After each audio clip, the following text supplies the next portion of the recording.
Hello, friends, lovers. Happy Sunday. Thank you for joining us. This is 5 Minutes with Robert Nasir and Amy Nasir, and we are glad you are here. Today is Sunday, June 26th, 2022. An important show because we might be taking next week off.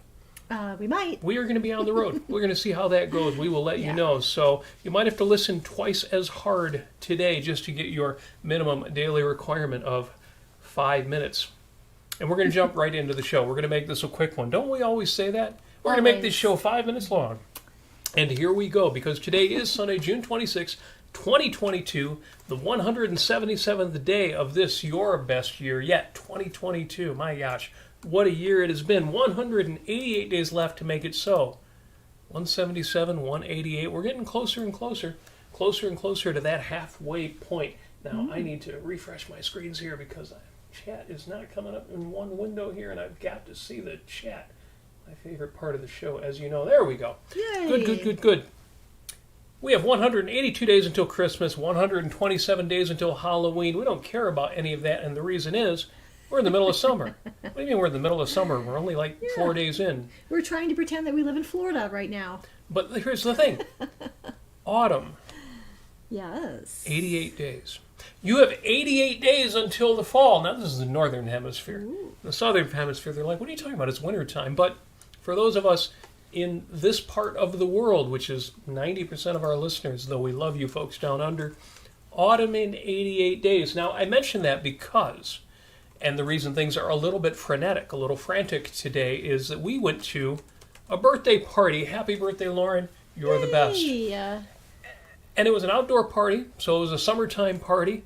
Oh my gosh, there was a slip and slide, except it wasn't a slip and slide like on a lawn with a hose. Ginormo slip and slide. Think of these blow-up houses that you rent for a birthday party, except it wasn't just a bouncy house or filled with plastic balls. No, it was a slip and slide and a bouncy house, things you can only do in the summertime. I hope you are out there enjoying your summer. I hope you realize you have 88 days left to make it an amazing summer. That's certainly what I'm going to try to do, which is why I'm reminding myself and reminding you. 88 days left to make that so. Now, today is Sunday, June 26th, and on this date, on June 26th, we're going to jump right into the theme of the show today, because on this date, Lawrence versus Texas was decided by the U.S. Supreme Court. And what is this? Lawrence versus Texas.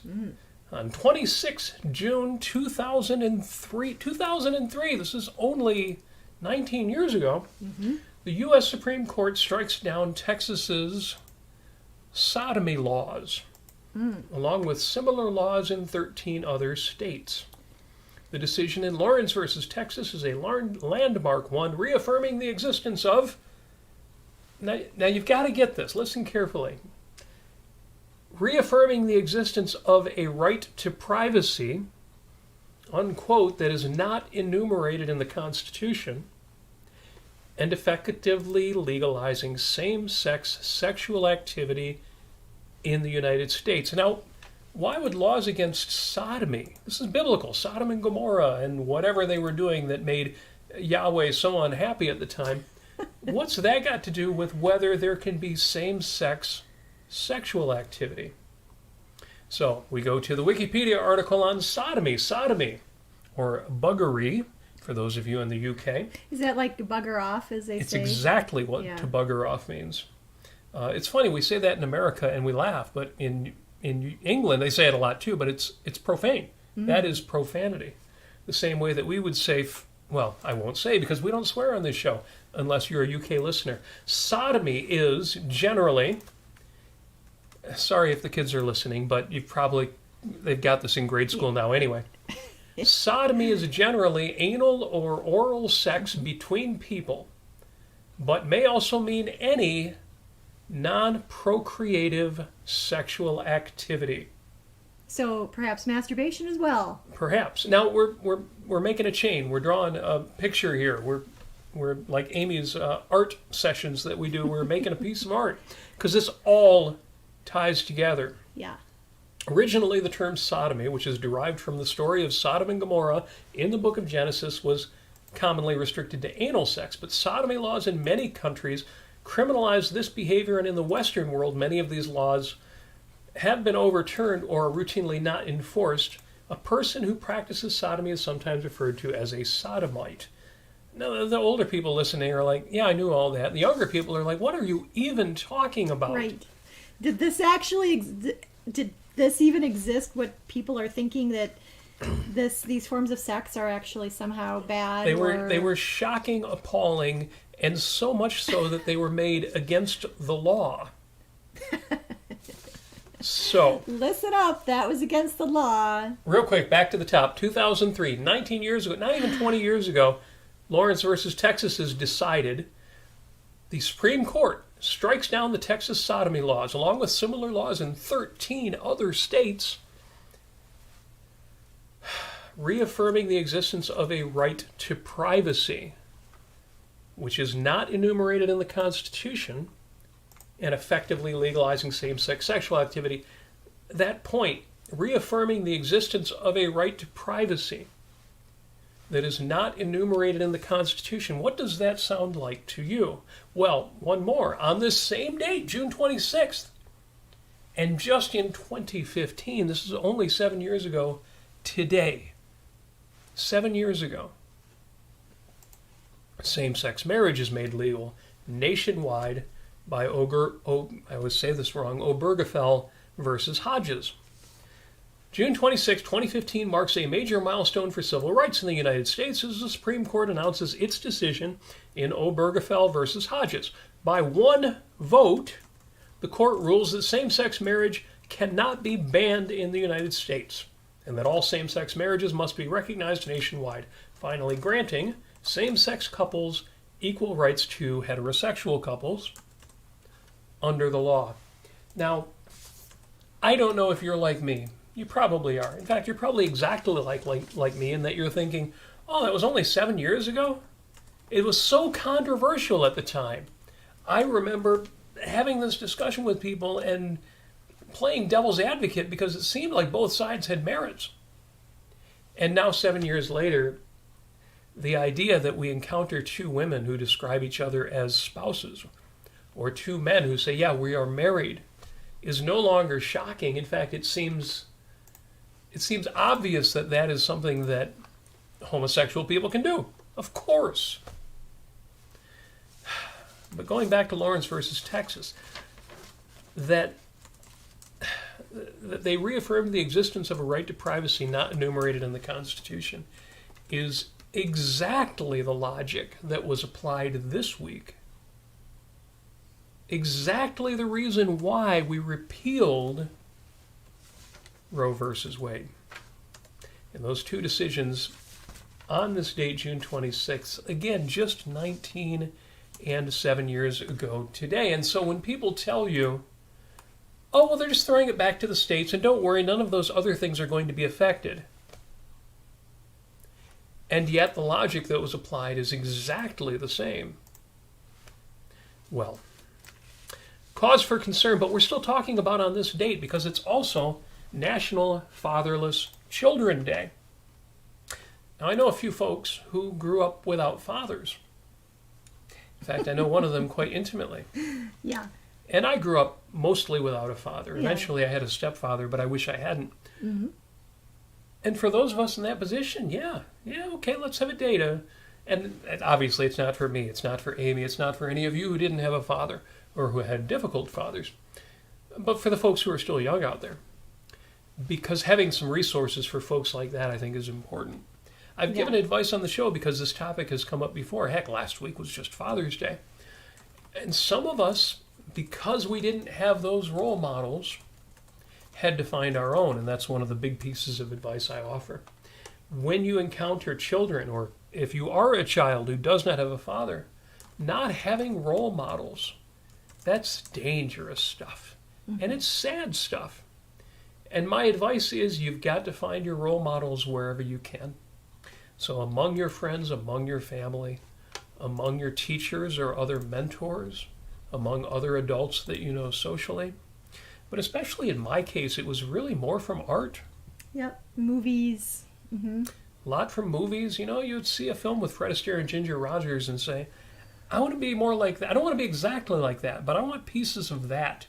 We have some friends who they're two married gentlemen who have two small children that they're basically biologically theirs through a surrogate, which is amazing. And they post all these pictures of their two little kids, a little boy and a little girl. And honestly, these guys are such amazing fathers. And I look at the pictures and I'm like, oh, I feel jealous. I feel like I would love to have two dads. I know people who say, "Oh, but they're growing up without so a mother cool. in the house."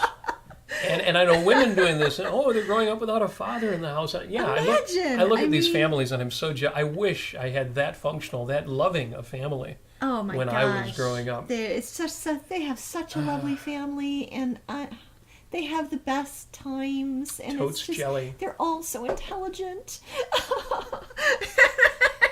I'm like, I would like for you to adopt me, please. I know I'm not quite a child anymore, but. So in the show notes, there's something new this week. This is cool. I mean, I think it's cool. You're thinking this should have been going on a long time ago, but we finally got it set up where we can post to the show notes before the show. So when I talk about there's a link in the show notes, which I'll post right after the show, and you're like, oh, I got to wait for that. I'm not going to remember that. Now, as you're sitting in YouTube watching the show, these links are already there. So on the topic of fatherless children, I've posted a link to Blind Willie Johnson's Mother's Children Have a Hard Time.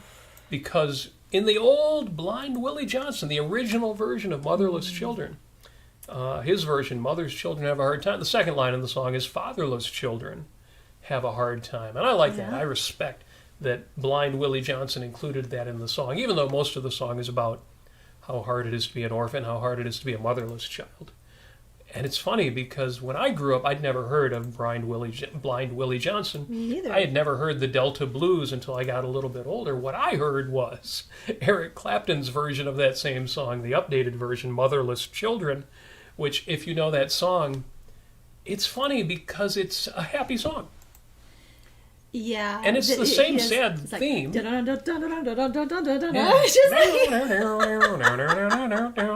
was such a cheerful tune that I've seen it in. They use it as backgrounds in comedies and like America's Funniest Home Videos. And jeez. So I've linked to both of those. So I just want to point out these are the lyrics.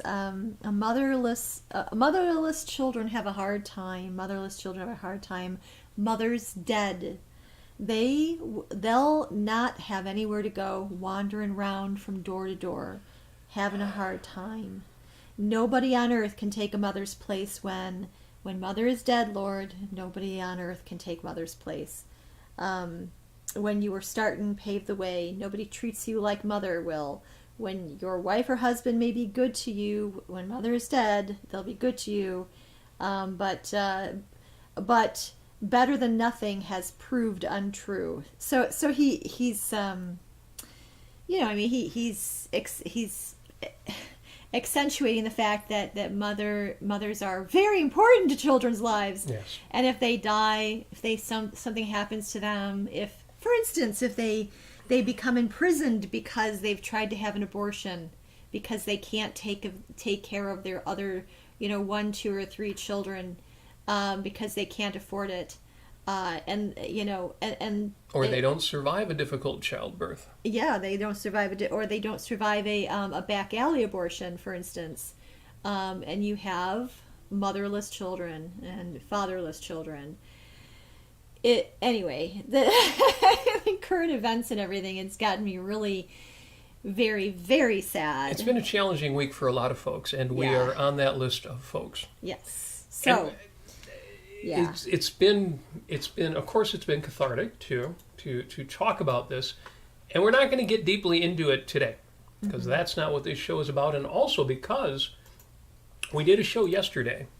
Oh wait, one more thing before I talk about the show we did yesterday, because it's also National Chocolate Pudding Day. Now, and Jennifer already chimed in and said, yum. I like chocolate pudding too, even though pudding in America, because if you're listening in the UK, pudding just means dessert.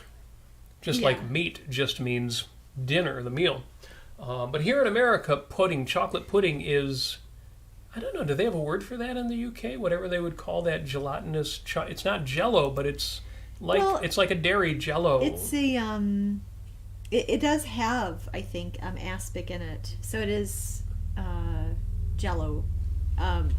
I think it is created by that, but it has dairy in it. Now, do you like chocolate pudding? I like chocolate pudding with a little bit of because I know you don't like gravy. Whipped cream on top of it. Yes. That's really delicious. That works. Well, that works for me too. Actually, what I like is chocolate and vanilla pudding mixed. I mean, not mixed up, but just both. National Chocolate Pudding Day. If you've got them, crack them open, eat them, enjoy them. And what are we listening to this week? And that's when I'm going to get right back to. Again, we're not going to do a whole abortion episode, right? Because we did that yesterday. If you didn't see it, if you haven't heard it yet. And we did that the week before, and then the week before. Well, we've done so many of them. But the one yesterday was special because yes. so many people were needing to vent and to think and to get a better idea, well, what comes next. And we had the illustrious James Valliant on with us. So on James Valliant's, what we usually do is Peikoff Fridays. But this time, we devoted the whole show to the topic after Roe, the real battle begins. So link to that is in the show notes as well. That one's been well viewed. The average Peikoff Friday show usually gets between 300 and 400 views, sometimes more. This one's just shy of 700. After a few more of you watch it, we'll be well over that as well. Yeah, we're at 691 right now. I believe that's in the show notes, right? Now you might be thinking, wait a minute, it's YouTube. Shouldn't you have millions of views? Why are you talking hundreds? And the answer to that is that's where you come in. So please watch that show, share it out, talk it up, put it on the Twitch space and the Face place and all that other stuff. Because me on Twitter and Facebook is not enough. I need you. We need you. Your country needs you to help spread the word. Your country of Nasir land needs you. Now, as I say, this was a topic addressing after Roe. And James is a lawyer, and he knows more about the law than I'll ever forget. So he is good at telling us, okay, here's what comes next. For example, a lot of us had the naive idea that, well, good, it was kind of bad law anyway, Roe versus Wade. It was not a great piece of legislation or a great decision about legislation. So maybe it's okay that we scrap it and get a new one. And as James pointed out, well, no, because of the numbers, the pure numbers game of who's sitting on the court and who's in the legislature, you're not going to see a new Roe anytime soon. It's just not going to happen.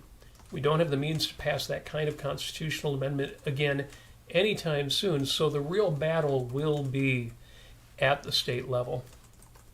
It's kind of great, too, because an organization, which we did look into to make sure it was one we could trust and was not misaligned with our politics, but an organization was available for us to contact right after this. And Amy did, and a representative came and got our signature on a petition, which is going to help things in our state to stay where they need to be. Now, here's the thing. It's state by state. Yeah, it is state by state. And I just want to, whoever, I know there was some discussion about how it was problematic that somebody in the court leaked the opinion of, I think it was Alito, right, about overturning Roe versus Wade. But I want to thank them because without that forewarning, without that heads up, I think that organizations like the ACLU and Planned Parenthood and a bunch of other organizations wouldn't have had as much time to actually prepare, and that gave them some time to organize, prepare, figure out what they need to do, what their laws are, what they need, what their strategy is. And like Robert was saying, we actually had some people come over. It's basically a petition that you have to be in person for and actually sign it on a form that's paper, not online. And that's going to help get a initiative on the ballot in November to codify the woman's right to reproductive freedom. So anyway, that was really happy news on that day that I was able to participate in that. Whew. Yeah, but this has been pretty stressful. It's been a challenge. Now, as I say, that was of the show which I titled After Roe.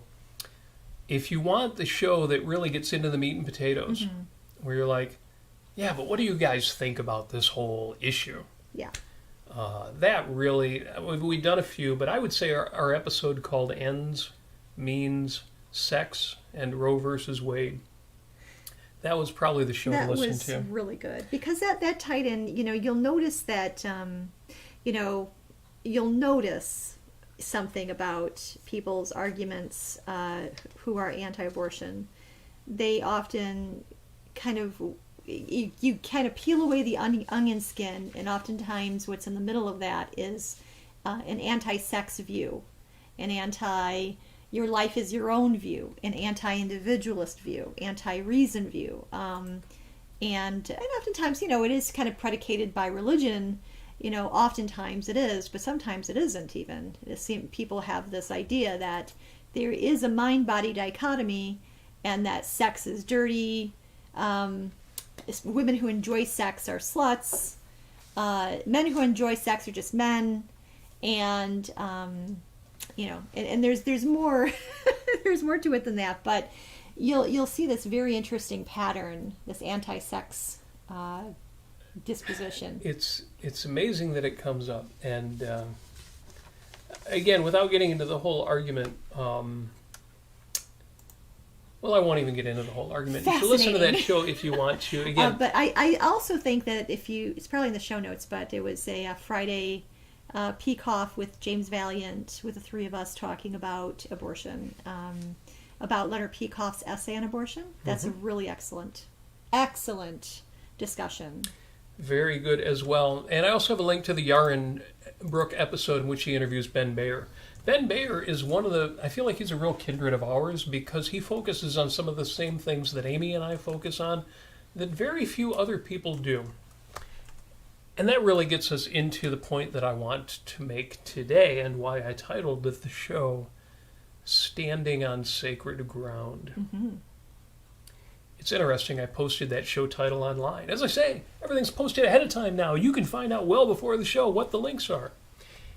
And one of the comments that I got right away was, "Oh, we're getting superstitious now?" And I occasionally get that reaction when I use words like sacred and sanctified. And so it's interesting to me that Ben Bayer wrote 5 essays on this topic for the Ayn Rand Institute, published them on the website, and as a handy resource, the Institute went ahead and had them published as a paperback. So it's a short paperback called Why the Right to Abortion is Sacrosanct. And that to me is exactly the right title, and I hope that surprised a lot of people. Made them open their eyes a little wider and say, "What do you mean sacrosanct? Yeah, what does this mean?" Aren't you exaggerating, or aren't you using the language of the mystics in order to go too far to make that point? And I thought it was perfect. Yeah, it is. I was riding my bike yesterday. I was out and about, oot and a boot, and listening to albums by the band Yes, my favorite band. One of my favorites as well. Yeah, and if you know the band, their lyrics can be pretty woo. They're usually metaphorical, not meant to be taken literally. And I'm listening to a song called In the Presence Of. Mm-hmm. And it's got 4 different parts to the song, and lots of lyrics in each of the first 3 sections.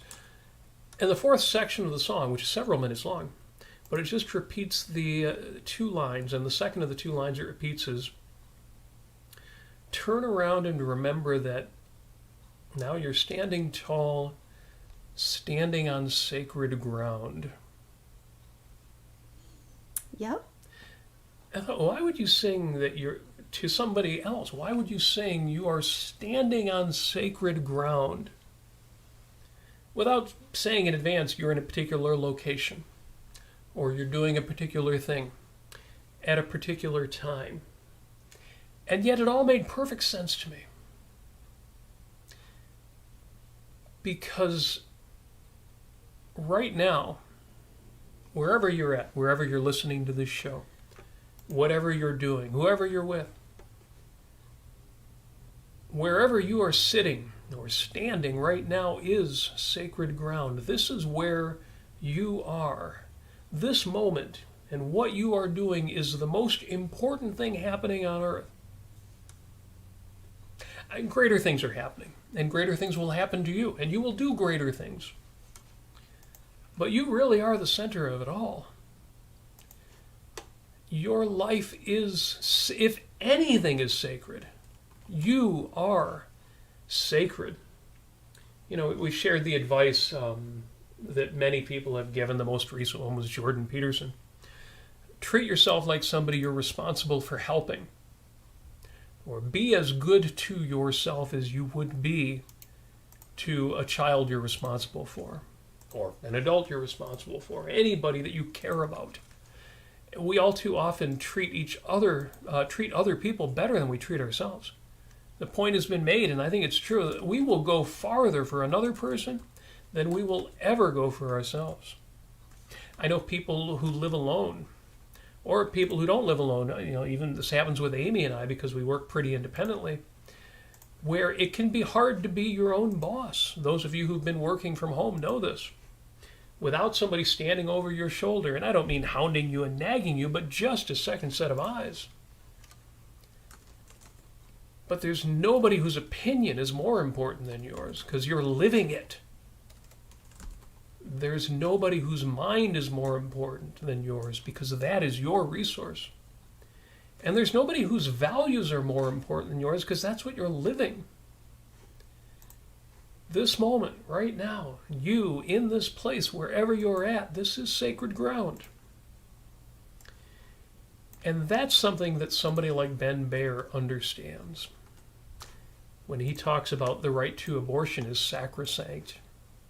In other words, the right to make choices that have a massive impact on the course of your life, that determine whether your life will be what you want it to be or not.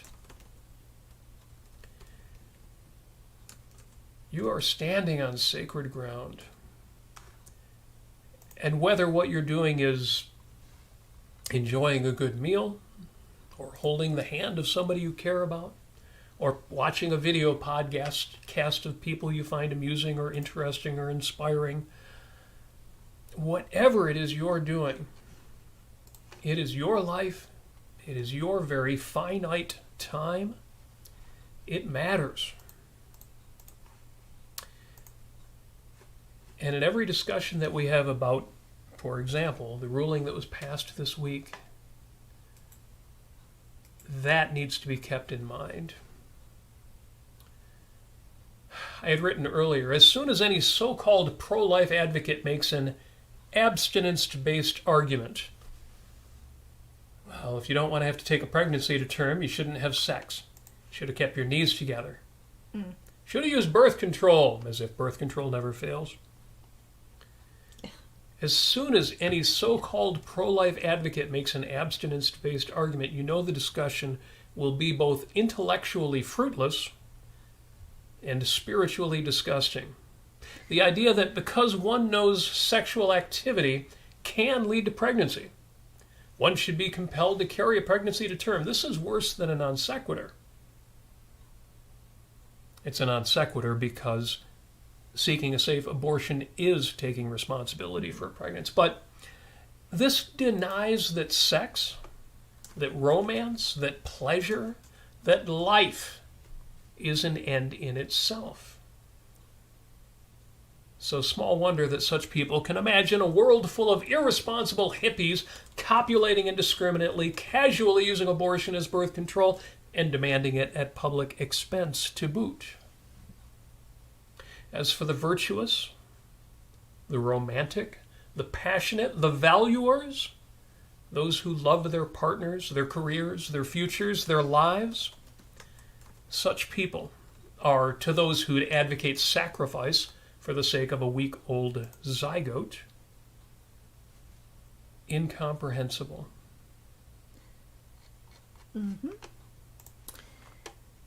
Your time, your energy, your resources, your body,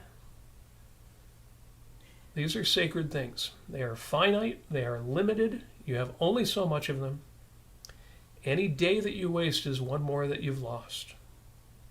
It's why if you want to have children, it's why if you choose to get pregnant, if you choose to have a child, or more than one child, that can be the greatest single thing anybody can do.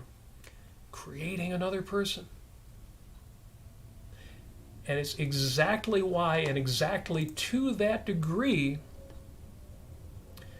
that it is immoral, unjust, vicious to do what was done this week. Mm-hmm. Amen. Amen. Preach it. Got a little more into the issue than I wanted to, but I do want to drive home that point. You are standing on sacred ground. In fact, that's my post-it note for the week. Here, I'll hold it up here. Actually, I have this on a note to remind myself. This is one I probably don't need too much of a reminder of, but every week I write a new post-it note. Something to think about each day of the week. Put it somewhere where you'll see it. On your bathroom mirror is a good one. On your desk, on your computer monitor. Although, when I put them on my computer monitor, I have to kind of overlap the screen a little bit in a slightly annoying way. Because if they're off to the side, they're too easy to ignore. Bathroom mirror works really good for that. You are standing on sacred ground. As for my homework for the week, I don't have any. Because I am still working on that morning routine. Morning routine is working well. Getting up before 6 a.m. Monday through Friday is working well. If you follow me on Twitter, you see the picture of my Amazon Echo device. I won't say her name or she'll answer me right now, but you get to see a picture of that clock. It's not that I have to prove it. It's just a good thing. For accountability, you do it for your own sake. Put it up there to show, yep, got up again before 6 a.m.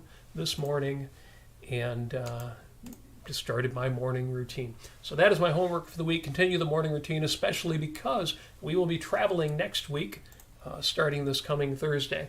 So that may interrupt the show schedule. Amy, I have been neglecting the chat this time around. What's going on in there? Oh, just wonderful people being funny and agreeing with us. So we haven't had anybody disagreeing. So we have some nice comments from Jim Ashley on Facebook here. With regard to parents, he says, whether you have two fathers or two mothers is not important. What is important is that your parents accept you for who you are right now, no matter how much growing up you have left to do.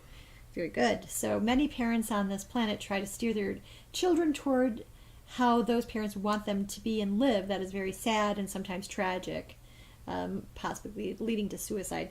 But yeah, absolutely. Well, that's good. That's good. It takes me back to the episode on unconditional love, which in most cases it isn't unconditional. It means something different than what people think it means. But in the case of children, absolutely. Oh my gosh. And it's not that you accept all sorts of bad behavior. It's that regardless of that, you let them know they are an irreplaceable value to them that will never change.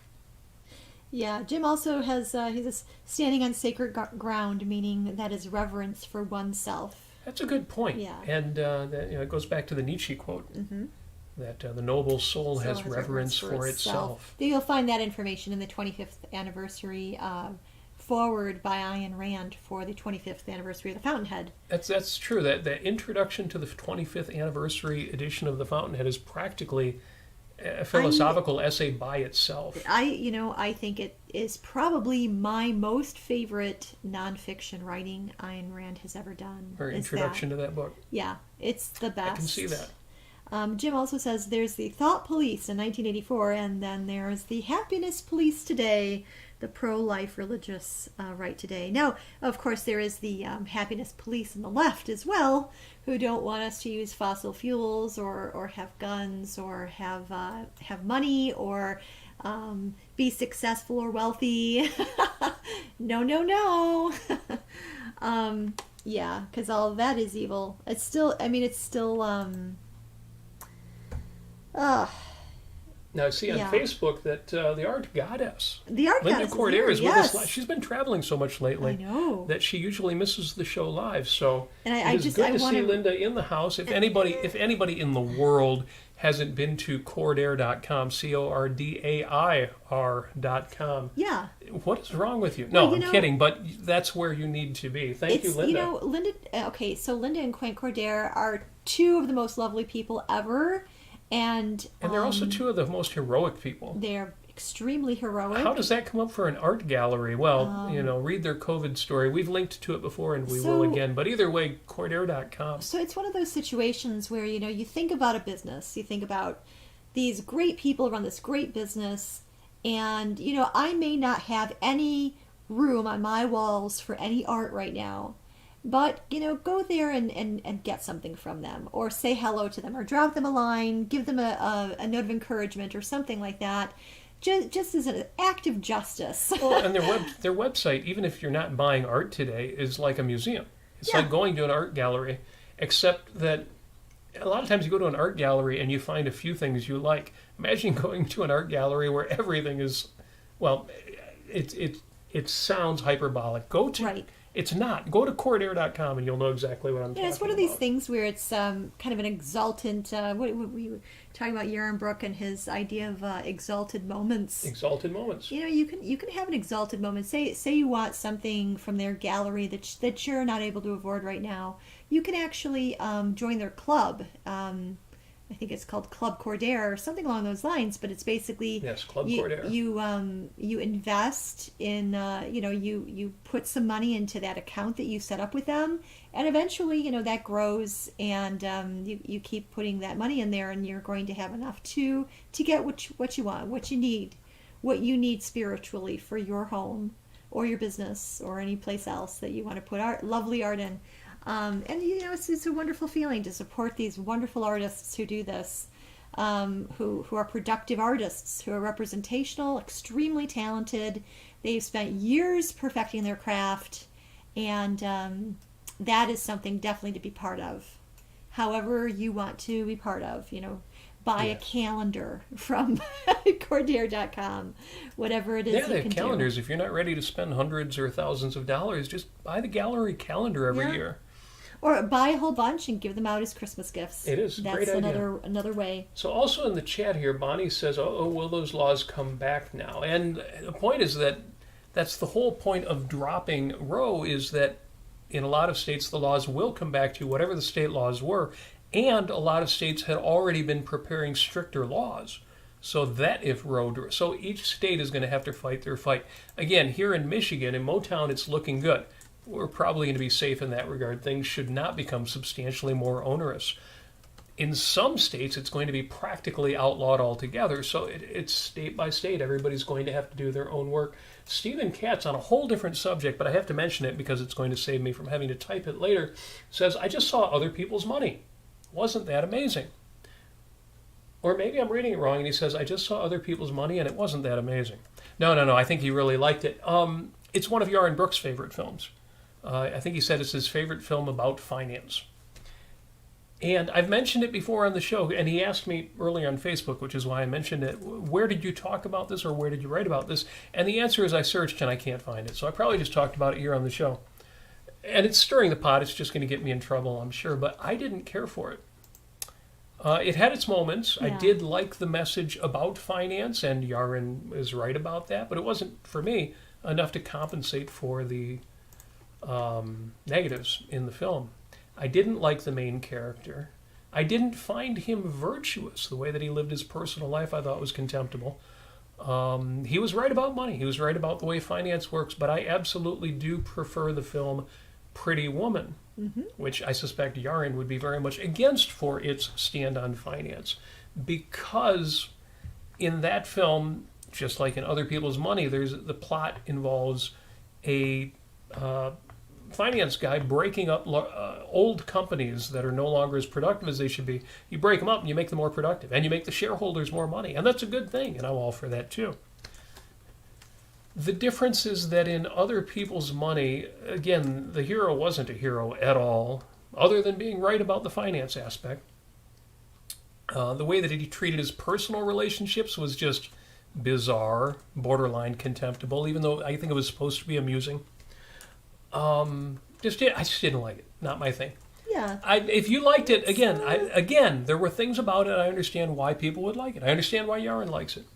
What people miss in the film Pretty Woman is that when Edward, the main character, stops stops the selling off of this company, he doesn't do it for the poor workers. He doesn't do it because the old man who runs the company doesn't want to lose the company. He does it because he wants to start building again. He wants to create. He wants to be productive. And on top of that, Robert. and it's a redemption story, and I love a good redemption story. And it's really a double redemption story. So one of my favorite films, I think it was in my top 10 movies when we talked about top 10 movies. Again, I'm not criticizing other people's money. I understand why Yaron loves the film. And for people who don't understand finance, it's a good film to watch so you can see, yes, when these old, small family companies try to stay in business, but all they're really doing is bleeding money and not helping their workers at all and not helping their shareholders at all, then yes, it's time to do what was done in that film. But it just spiritually, I didn't like it. I just didn't enjoy it Well, at I should all. say this, that Danny DeVito as an actor, as somebody who is supposed to be efficacious and sexy or attractive, it's just a hard sell for me. That's all. I'll just say that. Poor Danny DeVito. And he is a good actor. Yeah, and he's he a great is. character actor. He's got a certain kind of character he's very good at playing. All props to Danny DeVito. I just, nothing against anybody who likes the film. It's just, stylistically, it's just not my cup of tea. Now, Pretty Woman, actually, Robert's a huge fan of that. I'm pretty tepid on that, but, maybe I'll watch it again someday and see. But, I just, there's a lot of suspension of disbelief going on in those situations. Yeah. That's all. Unfortunately, Bonnie did get the point earlier. She says, so if they can no longer use the weak privacy argument to protect the right to abortion, how can the laws allowing sodomy and same-sex marriage stand? She says, I'm slow on the uptake, but it's sinking in. No, you're not slow on the uptake, because even though, yes, it is obvious that this is now... I'm slow on the uptake, too, because I'm still having a hard time believing it. I know. That, again, not just that Roe was pulled back, but the reasons it was pulled back and how directly that appears to apply. How directly it seems like that really puts... Lawrence versus Texas and Obergefell versus Hodges, how much it puts those previous decisions under threat. Mm-hmm. Again, in 2022, when the idea of sodomy laws, of people telling you certain kinds of sex are both unacceptable and unlawful, right, and the same-sex marriage law decision. And people are going to tell you now that all those people who have been married, and, well before 2015, because, again, previously it was state by state, they're no longer protected in that. They're no longer considered married in any jurisdiction that just wants to make it no longer that they're married. So, Bonnie, I absolutely feel the same way that you do, that it's hard to make it real to myself. It is taking a long time to sink in, as you say. Stephen Katz asks, have you read Fossil Future? I have not finished it yet. If you've seen our Thursday show, it's up on the piano. I've also purchased the Audible version because I'm going to be able to get through the reading faster than I am the reading. Yeah. So yes, not yet. I understand it's outstanding, and I'm familiar with the previous work, but I'm told this one is even better. And I just want to make sure I get to anything that needs to be get to, because we ran early here. We actually, it wasn't as early, but we're not running like over an hour or anything. So. What else was in the chat that I really should jump on here? Our unsigned 32-bit individualist says, if I may add my pitch, the Cordair calendars are great. And he would know. So, yes, absolutely. Ian asks, are we going to be doing shows from Ocon? Yes, and the answer to that is yes. We will be doing the Thursday show from Ocon. Oh, are we? Okay. At least that's in the plan. We will do, and just like we did from Austin, Texas last year, we will do update from Ocon. Now the question is, will we do the Sunday show at 6 o'clock, and will we do the Thursday show at 5 o'clock? And I don't know the answer to that, but we will announce them as ahead of time I know we as we can. I could nap during the shows, and you could watch me napping. Who wants to watch Amy napping? Well, the question is, am I going to be talking while you're napping? Yeah. I'll just have earplugs in. This is 5 Minutes with Robert Nasir and Amy snoring. I do not snore. No, you don't snore. You sometimes make a charming noise while you're asleep that I can only describe as angels singing. Yes. Yes. So yeah, okay. I mean, there's so many more Petios in the chat. I would just say hi, and she loves your dress, by the way, which I do too. Oh, thank Brand you very new much. dress. Thank That is you. a new one. Thank you. And, yeah. And more. I won't drag it out. I think we made our point. But I haven't what have you said got? so much. Okay. Yes. Let me Amy, say some things. how are you doing, and what's on your mind? Thank you, Robert. Thank you for asking. I really appreciate you. Okay, just a couple random notes in my head is I like how you know when you're talking about women being fully validated human beings, with the faculty of concept formation, volition, and reason. And that as women, we have individual rights, and those rights should be respected fully, right? So when you're talking about that, I like how you say, women don't have a body that they own. They are a body. The body is her, and I like that formulation because it could imply when you say a woman or a man has a body, that kind of there's an implication there, possible implication that you can differentiate mind and body, and you can't because those are integrated. And also, Ian says listening to Yes while biking might be a hazard. I'm glad it wasn't for Robert. I think he was able to keep your focus on biking while you're... but it's hard. I know, I'm sure it's a little bit difficult. People who followed my bicycling adventure know that last Easter, not this year, but the year before, I rolled. In fact, I've rolled my bike over 3 times in the last year and a quarter, so I'm averaging more than one a year. On the but sidewalk. Yeah, on Easter morning, I was a victim of distracted driving. I was looking at my cell phone while bicycling, and there was a telephone pole laying across the sidewalk. That looked like a shadow because of the time of day. Out the corner of your eye, at least if you're looking at your phone instead of the sidewalk, you might not have realized there was a telephone pole laying over the sidewalk. And I posted pictures. Some of you have already seen that. And yeah, knocked my finger out of joint, busted me up bad. It took months of hand therapy to get me back functioning again. Well, what you do now is that you have a speaker that's clipped to your shirt. So you don't actually have headphones in. Yeah. And I don't look at my phone while I'm in motion.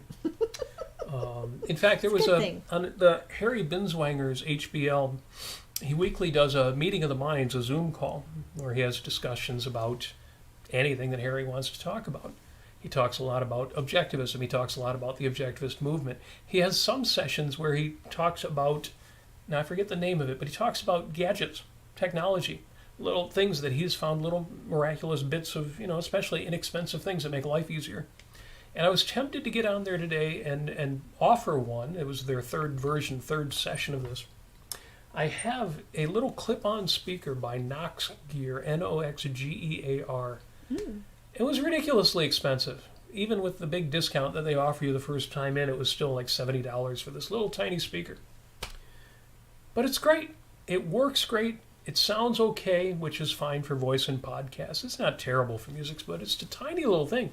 But you can clip it on anywhere. It's very loud. The battery lasts forever. And it is much better for safe bicycling than having earphones in or anything that makes it harder to hear what's going on around you.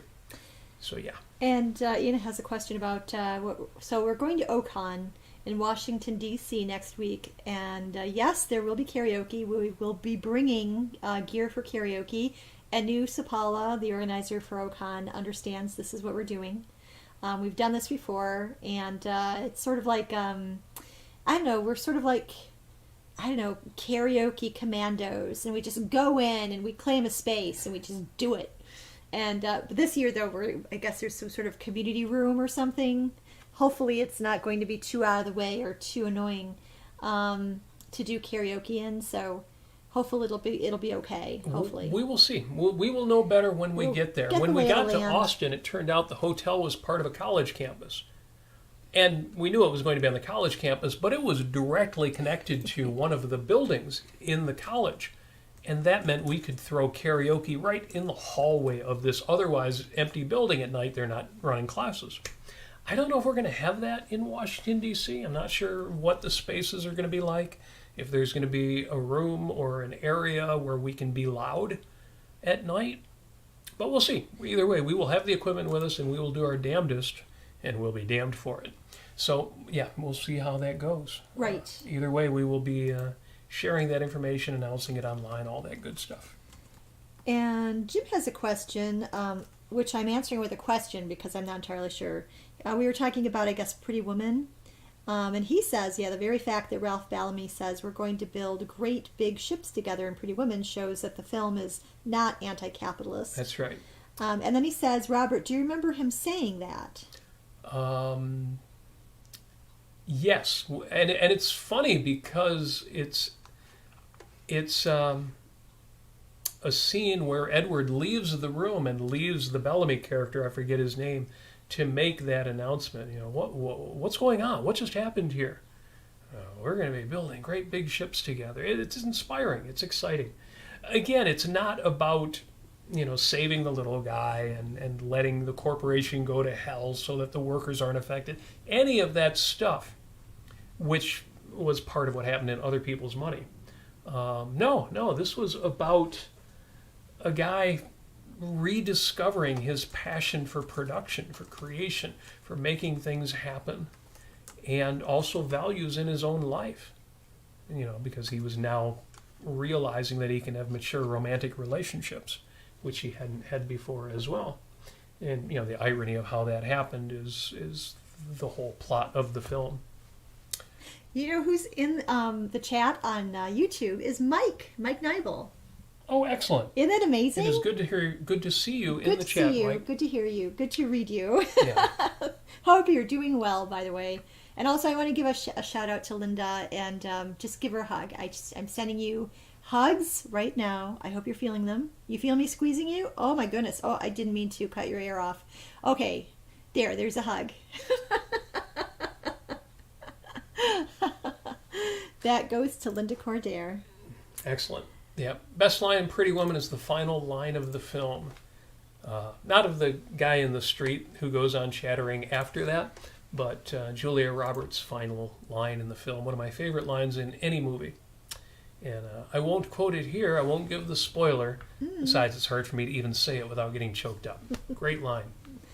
Okay, one of my favorites. You won't say what it is. But I won't say what it is. Okay. You can look it up on YouTube if you want the spoiler, but don't do that. Watch the movie. Yeah, if you look up end of Pretty Woman, yeah, you'll find, I think it's a 2 or 3 minute clip that includes that. Yeah. So, happy Fatherless Children Day. Happy Chocolate Pudding Day, folks. Thank you for joining us. Pudding. Again, we're just coming in for a birthday party. One of those quick shows. I had done all of the show notes earlier today, and then we went off to a very, very important birthday party. So, 5 pages of show notes here is what that looked like, and all typewritten. Notice I usually do these handwritten, so I think it was important. I felt that feeling when I was out riding and I was out on my bike, and I had to stop and make a note to myself. You are standing right now, wherever you are. You are, if anything is sacred, and believe me, you should beware the man who says nothing is sacred. If anything is sacred, this moment, you right here, right now, that is what is sacred. Usually I wrap up the show by saying show notes will be posted right after the show, but no, if you are on YouTube, they're already there. Have to figure out how to do that on Facebook too, but they're already there. They're already on YouTube. Mm-hmm. If you have suggestions for the show, future episodes, please post them in the chat or on the 5 Minutes with Robert Nasir Facebook group. How do you get there? RobertNasir.com has links to the 5 Minutes with Robert Nasir Facebook group, links to our PayPal and Patreon. Why would you want PayPal and Patreon? So you can contribute to the show. We lost a couple donors recently who had some turns for the worst in their careers and said, can't support you right now, but we'll be back when we can. And I appreciate it. I love getting a note when somebody needs to pull back. That is super sweet of them, and I do appreciate it. But it means if anybody wants to step up, I would appreciate it, because I'd love to get back where we were it's not a massive amount of money that we receive every month. It's just, it makes it feel, well, it makes it worth doing. And Yeah. it does make a difference. It's not insignificant either. Do appreciate that. Now, the big money will come when you can super chat, but we can't do that until we get 1,000 subscribers on YouTube. So, you know what to do. Like the share, like the share. Like the show, share the show. Like the share. And encourage people, like you already have, I'm sure, to subscribe to the channel. YouTube.com/Robert Nasir. Again, links to all of that, robertnasir.com. And thank you for joining us. Thank you for Yes. being here. Another Sunday, 6 p.m. We kept it under an hour. I know we haven't gotten it down to 5 minutes, but this was a short show compared to the last few. I hope you were listening quickly because I know we were speaking quickly. Thank you for joining us.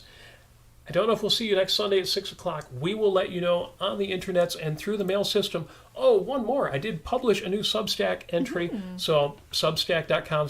No, I think it's robertnasir.substack.com. Link is in the show notes. You'll find it there. It's just my post earlier on making decisions, filled out a little bit, little more detail, help you decide what to do and stick with your decisions. Don't second guess yourself. The only time you should second guess yourself is if you think you don't have time to listen to this show. Then you should think twice. Otherwise, yes. Hope that helps as well. Thank you for joining us. As always, we wish you every success, all of the rewards that you so richly deserve. Believe me, if anybody deserves to be happy, it is you. And you know who I'm talking about because it's you. And as always, we wish you love. Mwah.